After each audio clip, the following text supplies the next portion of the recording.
মাধ্যমিক পরীক্ষার ফলাফল প্রকাশিত হয়েছে, তবে পরীক্ষার ফলাফলে অনেক পড়ুয়া অসন্তুষ্ট হন না, সেই জন্য রিভিউ ও স্ক্রুটিনি করেন। তা কীভাবে করা যাবে? তো বন্ধুরা, তোমাদের মাধ্যমিক পরীক্ষায় যাদের নম্বর কম হয়েছে রেজাল্টে, তারা কিন্তু নম্বর বাড়িয়ে নিতে পারো। এই নিয়ে জানালো মধ্যশিক্ষা পর্ষদ। এই নিয়ে প্রতিটি স্কুলকে নির্দেশও দিয়েছে পর্ষদ। ছাত্রছাত্রীরা কীভাবে স্ক্রুটিনি ও রিভিউ করবে তা নিয়ে বিশেষ নিয়মাবলী মানতে হবে সংশ্লিষ্ট স্কুলগুলিকে।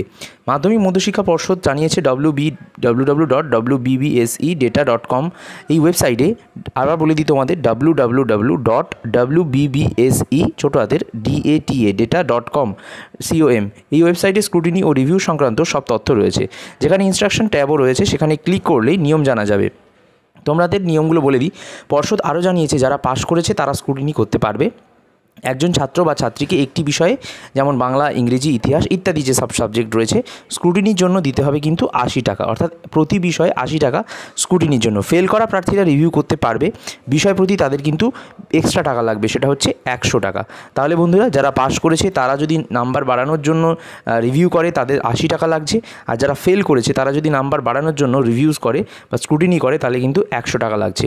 তো বন্ধুরা, নির্দেশাবলীর মধ্যে আরও বলা আছে যে স্ক্রুটিনি রিভিউর জন্য স্কুলের প্রধান শিক্ষকের কাছে সাদা পাতা লিখে আবেদন করতে হবে। সেখানে ফি দিতে হবে, সঙ্গে মার্কশিটও কিন্তু দিতে হবে। বোর্ড মূল্যায়নগুলি কোনো দরখাস্ত নেবে না, অনলাইনে দরখাস্ত নেওয়ার কোনো ব্যবস্থাও নেই।